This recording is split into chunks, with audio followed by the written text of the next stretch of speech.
వార్తా విశేషాల సమాహారం దుర్గా డిజిటల్ కేబుల్ న్యూస్ కి స్వాగతం. రైతుల సమస్యలు పరిష్కరించడంలో ప్రభుత్వం పూర్తిగా విఫలమైందని బీజేపీ రాష్ట్ర నాయకులు ఆది శ్రీనివాస్ అన్నారు. ఈ రోజు చేనేత వస్త్ర వ్యాపార సంఘ భవనంలో బీజేపీ జిల్లా నాయకుల సమావేశం జరిగింది. ప్రభుత్వం తీరును నాయకులు ఆగ్రహం వ్యక్తం చేస్తున్నారు. ప్రభుత్వ విధానాలపై నిలదీయాలని పిలుపునిచ్చారు.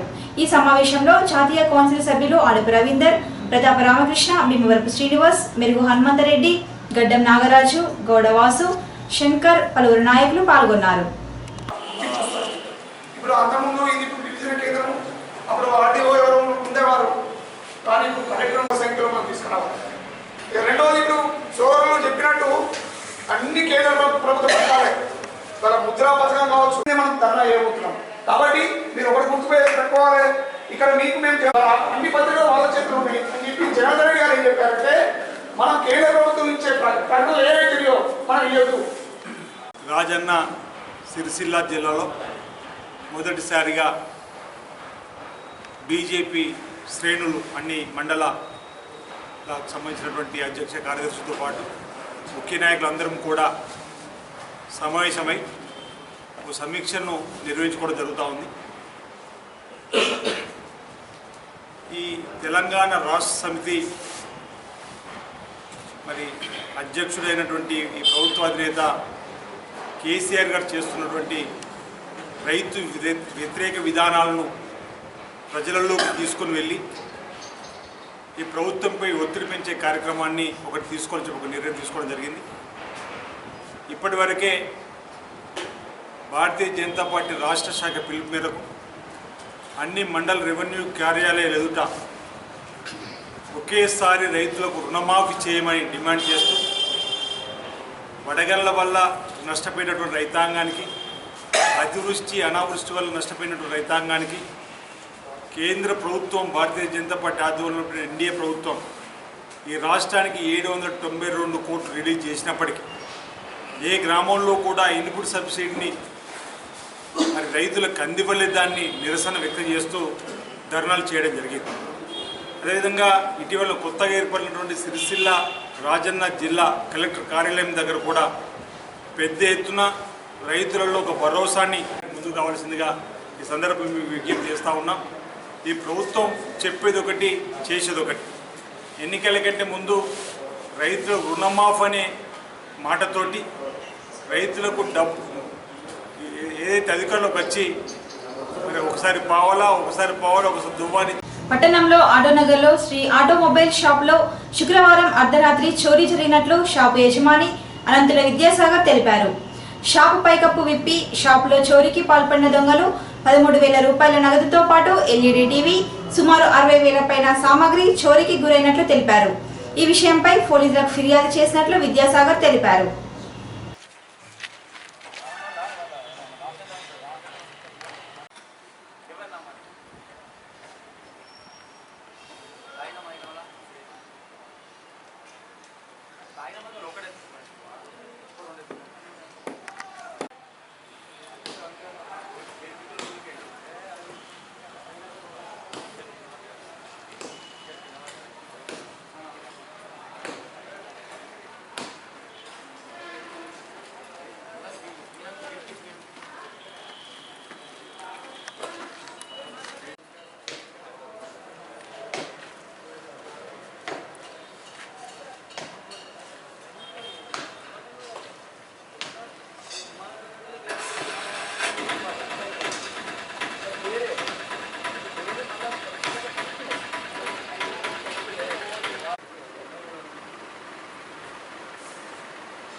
వాళ్ళ మీద మాకు అనుమానం వస్తుందని చెప్తుంది.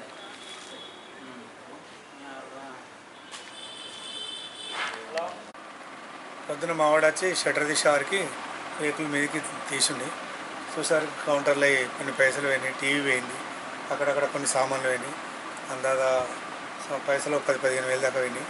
టీవీ, కొన్ని ఐటమ్ హెడ్ ఒకటి ఐటమ్ పోయినాయి, మొత్తం 50-60 వేలు దాకా పోయినాయి సామాన్ అందాదా పైసలతోటి.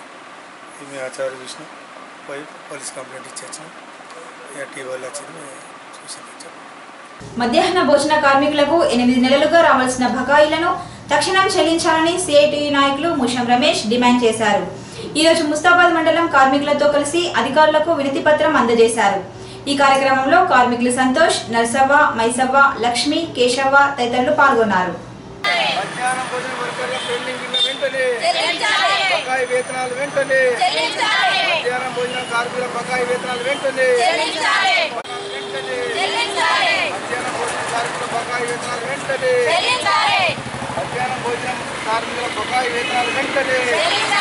ముస్తాబాద్ మండలానికి సంబంధించినటువంటి మధ్యాహ్నం భోజనం కార్మికులకు 8 నెలల నుంచి ఇవాళ వేతనాలు రావడం లేదు.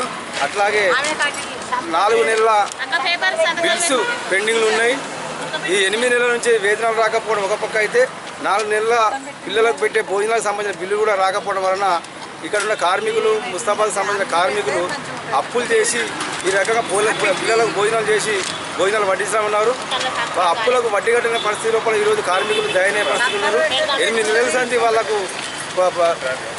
జీతాలు రాకపోవడం తీవ్ర ఇబ్బందులకు గురవుతారు. కాబట్టి ఈరోజు మేము కలెక్టర్ గారికి వాళ్ళ సమస్యల మీద వినతి పత్రం ఇవ్వడానికి రావడం జరిగింది. ఇప్పటికైనా స్పందించి వెంటనే కలెక్టర్ గారు ఏదో బకాయి పెండింగ్ ఉన్న బిల్లులను వెంటనే చెల్లించాలని డిమాండ్ చేస్తున్నాం. లేని పక్షంలో ఈ వారం రోజుల లోపల ఈ బకాయిలు చెల్లించాలంటే వారం రోజుల తర్వాత పెద్ద ఎత్తున అంతా అన్ని మండలకు సంబంధించిన కార్మికులతో ధర్నా చేయడం, సిఐటియు ఆధ్వర్యంలో ధర్నా చేయడం జరుగుతుందని ఈ సందర్భంగా హెచ్చరిస్తా ఉన్నాం. మాకు 8 నెలల బిల్లులు రావడం లేదు. మళ్ళీ 4 నెలల బిల్లులు, విటమిన్స్ బిల్లు 4 నెలల బిల్లు రావాలి. మేము కష్టపడి అక్కడ ఇక్కడ అప్పులు తీసుకొచ్చి వంట చేస్తున్నాము. మాకు నెలకు మీరు బిల్లులు పంపిస్తే మేము పెట్టడానికి కూడా సిద్ధంగా ఉంటాము. మరి గుడ్డు సమస్య, గుడ్డుకు 5 రూపాయలు అవుతున్నాయి. ఒక 8 రూపాయల 18 పైసలు అని చెప్తున్నారు. నెలకు ఆ బిల్లులు కూడా కరెక్ట్ పంపిస్తే మేము పెట్టడానికి రెడీ. గుడ్లు కూడా మీరే ప్రభుత్వం ఇస్తామని అన్నారు. 8 రూపాయల 18 పైసలతో 5 రూపాయలు గుడ్డు పోతే 3 రూపాయల కూరెక్కడి నుంచి చేస్తాము. అదొకటి. మాకు కూడా వేతనం పెంచాలి. మేము 1000 రూపాయలతో, 1000 రూపాయల జీతంతో మాకు సరిపడదు. మాకు కూడా జీతాలు పెంచాలి. మాకు కూడా పర్మనెంట్ అనేది ఒకటి ఆధార్ కార్డు లాగా ఇవ్వాలి. మాకు ఐడెంటిటీ ప్రూఫ్ లాగా. మాకు ఎక్కడ అనేది ఆధారం అనేది లేదు. మాకు ఆధారం లేక మమ్మల్ని ఎవరు పట్టించుకోవడం లేదు. మా గురించి మీరు చర్య తీసుకోవాలి.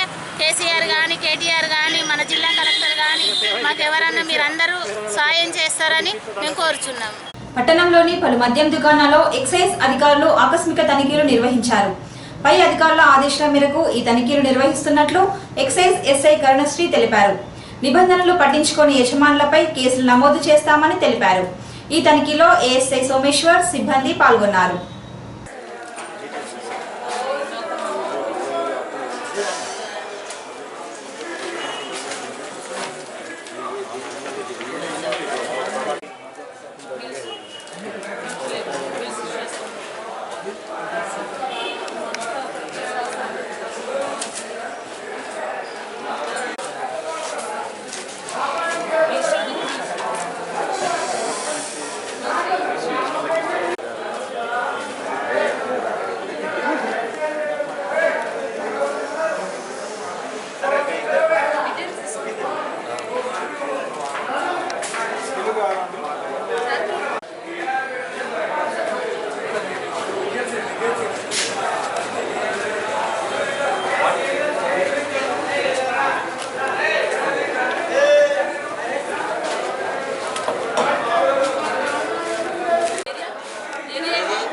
కరీంనగర్ ఎం శంకరయ్య గారి ఆదేశాల మేరకు మేము సిరిసిల్ల జిల్లాలోని సిరిసిల్ల విలేజ్లో మేము ఉన్న A4 షాప్స్ మరియు బార్లను తనిఖీ చేస్తున్నాం. ఈ తనిఖీలో భాగంగా స్టాక్ని మరి డైరెక్షన్ టెస్ట్ కండక్ట్ చేయడం జరిగింది.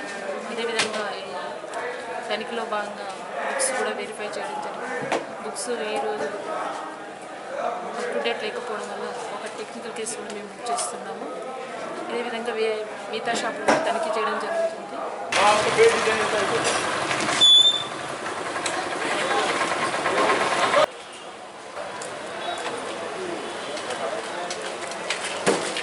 పర్యావరణ పరిరక్షణ కోసం ప్లాస్టిక్ ను నిషేధించాలని కోరుతూ ఆదర్శంగా నిలుస్తున్నాడు ఓ యువ చిరు వ్యాపారి. పట్టణంలోని కలెక్టర్ కార్యాలయం సమీపంలో చికెన్ సెంటర్ నిర్వహిస్తున్న బైరగోని వెంకన్నగౌడ్ వినియోగదారులకు ఆకుల్లో చికెన్ ప్యాక్ చేసి ఇస్తున్నాడు. పర్యావరణం కాపాడేందుకు ఇలా చేస్తున్నట్లు వెంకన్న తెలిపారు. అందరూ ప్లాస్టిక్ వినియోగానికి దూరంగా ఉండాలని కోరుతున్నాడు.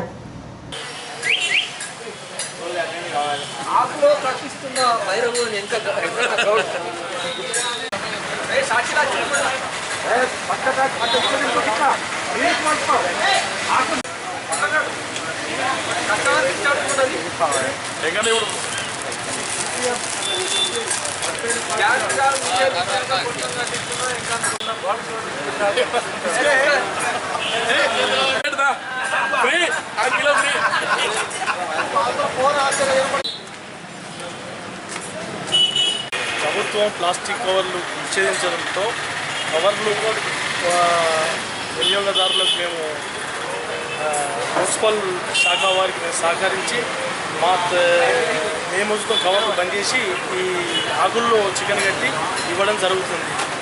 ఇదే విధంగా అందరూ చూస్తూ దుకాణదారులు మున్సిపల్ శాఖ వారికి సహకరించాలని మేము కోరుకుంటున్నాం. ఇవాళ మున్సిపల్ సిబ్బంది ప్లాస్టిక్ కవర్లను నిషేధించిన సందర్భంగా మరి మున్సిపల్ శాఖను మరి రాష్ట్ర ప్రభుత్వాన్ని సాధిస్తున్నాం.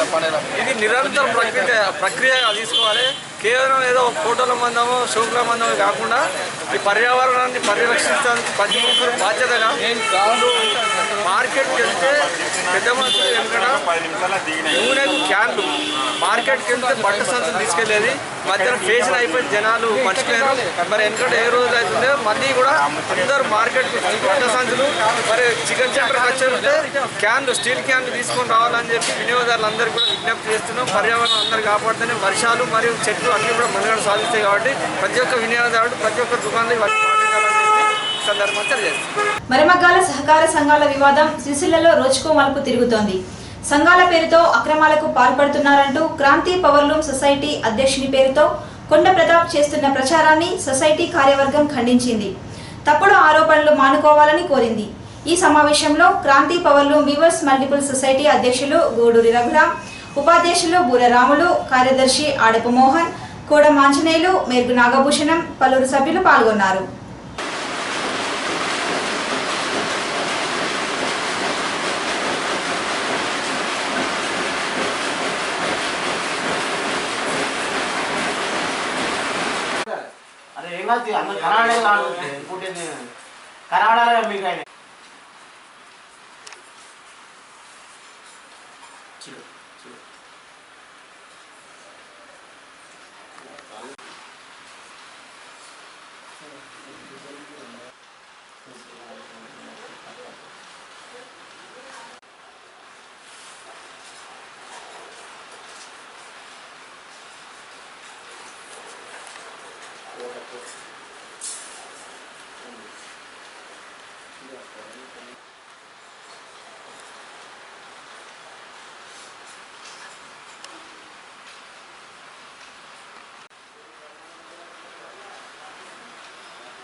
క్రాంతి సొసైటీ అధ్యక్షునిగా గూడు రఘుపతి అనేవాడు నేను.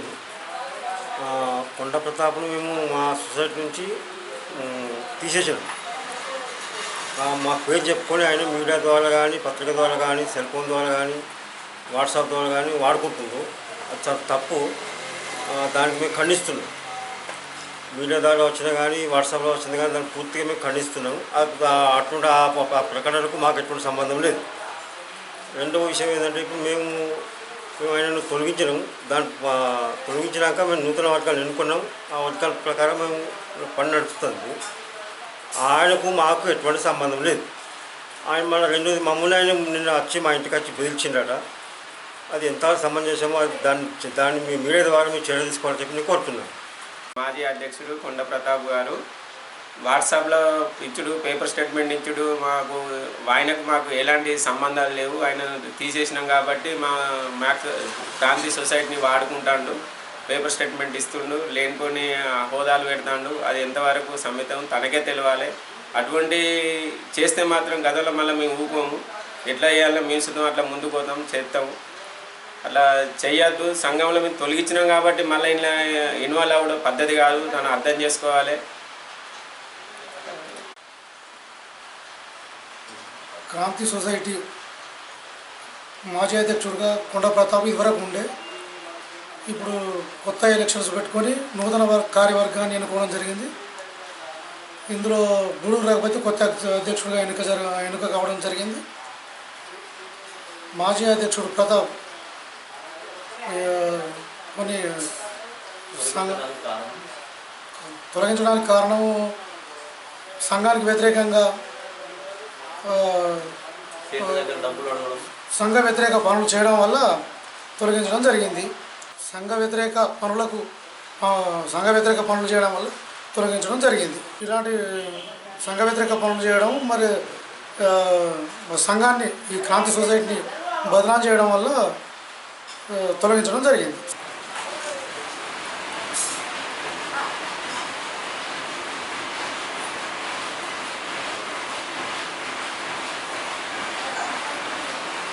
Telangana anganwadi teachers workers welfare association Rajanna Sircilla జిల్లా అధ్యక్షురాలిగా కల్లూరి చందన ఏకగ్రీవంగా ఎన్నికయ్యారు. ఉమ్మడి కరీంనగర్ జిల్లా అధ్యక్షురాలు లలితారెడ్డి అధ్యక్షతన జరిగిన సమావేశంలో నూతన కార్యవర్గాన్ని ఎన్నుకున్నారు. అధ్యక్షురాలిగా కల్లూరి చందన, ఉపాధ్యక్షురాలిగా పద్మ, మంజుల, కార్యదర్శిగా మమత, కోశాధికారిగా శకుంతల, పలువురు కార్యవర్గ సభ్యులుగా ఎన్నికయ్యారు. సమావేశంలో పలువురు అంగన్వాడీ టీచర్లు పాల్గొన్నారు.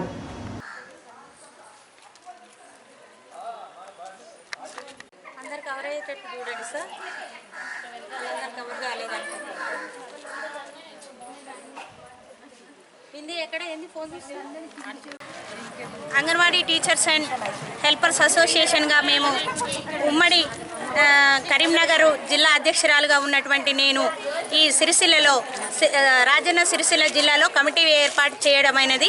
ఈ కమిటీకి వేములవాడ, సిరిసిల్ల నుండి వెళ్ళి ప్రతి ఒక్క అంగన్వాడీ కార్యకర్త హాజరయ్యింది. తర్వాత క్లస్టర్ లీడర్ల నుంచి వెళ్ళి మేము లీడర్స్ని తీసుకొని కమిటీని ఏర్పరచుకున్నాము. ఈ కమిటీలో కల్లూరి చందనను అధ్యక్షురాలుగా, తర్వాత వేములవాడ నుండి మమతని మేము కార్యదర్శిగా ఎన్నుకున్నాము. ఈ కమిటీ ద్వారా మా సమస్యలన్నీ కూడా, మా డిమాండ్స్ అన్నీ కూడా మేము కవితక్క దగ్గరికి కానీ, తర్వాత మాకున్నటువంటి సమస్యలను అన్నిటిని కూడా కవితక్క ద్వారా పరిష్కరించుకోవడానికి మేము ముందుకు తీసుకెళ్తామని ఈ యూనియన్ ద్వారా మేము తెలియజేస్తున్నాము. బంగారు తెలంగాణను ఏర్పాటు చేయడంలో తోడ్పడతారని నేను ఈ సభాముఖంగా మీకు తెలియజేస్తున్నాను. ఈ సిరిసిల్ల రాజన్న జిల్లా తరఫున ఈ అంగన్వాడీ యూనియన్ను ఎన్నుకొని వచ్చిన మన జిల్లా అధ్యక్షులు మన లలితారెడ్డి అక్క గారికి, మన భాగ్యక్క గారికి, మన లక్ష్మక్క గారికి, మా తోటి అంగన్వాడీ టీచర్స్ అందరికీ నా హృదయపూర్వక ఫస్ట్ నమస్కారాలు తెలియజేసుకుంటూ, ఈ గెలుపుకు సహకరించిన వీళ్ళందరికీ నేను రుణపడి ఉంటాను. వాళ్ళ ఏ కష్టం వచ్చినా వాళ్ళ తరపున నేను ముందుండి నేను నిలబడి వాళ్ళ సమస్యలన్నీ, మా ఉద్యోగాల సమస్యలన్నీ మా మేడం వాళ్ళ దృష్టికి తీసుకెళ్ళి సాల్వ్ చేస్తానని నేను వీళ్ళందరి ముఖంగా తెలియజేసుకుంటున్నాను. సిరిసిల్ల రాజన్న జిల్లా తరపున మా anganwadi workers and helpers association అధ్యక్షులు కార్యదర్శినిగా, అధ్యక్షుల కల్లూరి చందనను కార్యదర్శిగా నన్ను ఎన్నుకున్న మా కరీంనగర్ ఉమ్మడి జిల్లా అధ్యక్షురాలు ఏరువ లలితారెడ్డి గారు మరియు లక్ష్మి గారు, భాగ్యలక్ష్మి గారు వచ్చారు. ఈ మాకు కమిటీ వేసి మమ్మల్ని ఈ అధ్యక్ష కార్యదర్శిని ఎన్నుకున్నందుకు మేము మా అంగన్వాడీ వాళ్ళకి సిపిఎస్ ఉపాధ్యాయ ఉద్యోగ సంఘం రాజన్న సిరిసిల్ల జిల్లా అధ్యక్షులుగా అయ్యన్నగారి హరికృష్ణారెడ్డి ఎన్నికయ్యారు. ఆయన మాట్లాడుతూ రాష్ట్ర కమిటీ తనపై ఉంచిన బాధ్యతను నిలబెట్టుకుంటారని అన్నారు. జిల్లా అధ్యక్ష ఎన్నికలు ఈరోజు నిర్వహించడం జరిగింది. ఈ ఎన్నికల నిర్వహణకు రాష్ట్ర అధ్యక్షులు అయినటువంటి కాముక కమలాకర్ సార్ గారు, ప్రధాన కార్యదర్శి అయినటువంటి చీటి భూపతిరావు సార్ గారు హాజరైనారు. సిపిఎస్ ఉద్యోగుల సమక్షంలో ఎన్నికలు నిర్వహించడం జరిగింది. నా ఎన్నికకు సహకరించినటువంటి రాష్ట్ర అధ్యక్షులు రాంబ కమలాకర్ సార్ గారికి, అదేవిధంగా ప్రధాన కార్యదర్శి చిల్లి ముప్పైరావు సార్ గారికి, నా తోటి మిత్రుడైనటువంటి రామంచ రవీందర్ గారు రాష్ట్ర సహా అధ్యక్షులుగా ఎన్నుకోబడడం జరిగింది ఈరోజే. కాబట్టి మేము సిపిఎస్ ఉద్యోగుల అభ్యున్నతి కోసం అహర్నిశం కృషి చేస్తామని ఈ సందర్భంగా తెలియజేస్తున్నాము. సిపిఎస్లో సమస్య గురించి ఎన్నో ఏళ్లుగా అపరిష్కృతంగా ఉన్నటువంటి ఈ సమస్యకై ప్రభుత్వాలు పట్టించుకోవడం లేదు. కాబట్టి సిపిఎస్ ఉద్యోగుల పక్షాన నిలబడి, అన్ని ప్రభుత్వ శాఖల్లో పనిచేస్తున్న ఉద్యోగుల పక్షాన నిలబడి మేము శక్తివంచం లేకుండా కృషి చేస్తామని ఈ సందర్భంగా తెలియజేస్తున్నాము. Contributory pension scheme CPS TEA Rajanna Sircilla జిల్లా అధ్యక్షులుగా నూతనంగా ఎన్నికైనటువంటి శ్రీ అయ్యన్న గారి హరికృష్ణారెడ్డి గారికి ముందుగా కృతజ్ఞతలు, ధన్యవాదాలు తెలియజేస్తూ, ఈ జిల్లాలో ఉన్నటువంటి సిపిఎస్ ఉద్యోగులందరినీ కూడా ఐక్యం చేసి మళ్ళీ ఈ సిపిఎస్ను రద్దు చేసి పాత పెన్షన్ విధానము పునరుద్ధరణ అయ్యేంత వరకు తను ఉద్యోగుల పక్షాన, మనందరి పక్షాన పోరాటం చేసి అవసరం అనుకుంటే పార్లమెంట్లో కూడా మళ్ళీ బిల్లు ప్రవేశపెట్టి ఈ సిపిఎస్ విధానాన్ని రద్దు చేసి పాత పెన్షన్ విధానాన్ని కొనసాగే విధంగా ఉద్యోగులందరినీ కూడా ఐక్యం చేసి ఈ పోరాటాన్ని ముందుకు తీసుకొని వెళ్ళవలసిందిగా మన నూతనంగా ఎన్నికైనటువంటి అయ్యర్ గారి హరికృష్ణారెడ్డి గారిని కోరుతూ ఈ ఉద్యమంలో నూతన పెన్షన్ స్కీమ్లో ఉన్నటువంటి అన్ని వర్గాల ఉద్యోగస్తులందరూ పాల్గొనవలసిందిగా వారికి విజ్ఞప్తిని చేస్తారు. ఆర్యవైశ్య ఫెడరేషన్ రాజన్న సిరిసిల్ల జిల్లా అధ్యక్షుడిగా సిరిసిల్ల పట్టణానికి చెందిన పంబ నాగరాజు ఎన్నికయ్యారు. తన ఎన్నికకు సహకరించిన జాతీయ అధ్యక్షులు గంజి రాజమౌళి గుప్తాతో పాటు రాష్ట్ర నాయకులకు నాగరాజు కృతజ్ఞతలు తెలిపారు. ఈ వార్తలు ఇంతటితో సమాప్తం. నమస్కారం.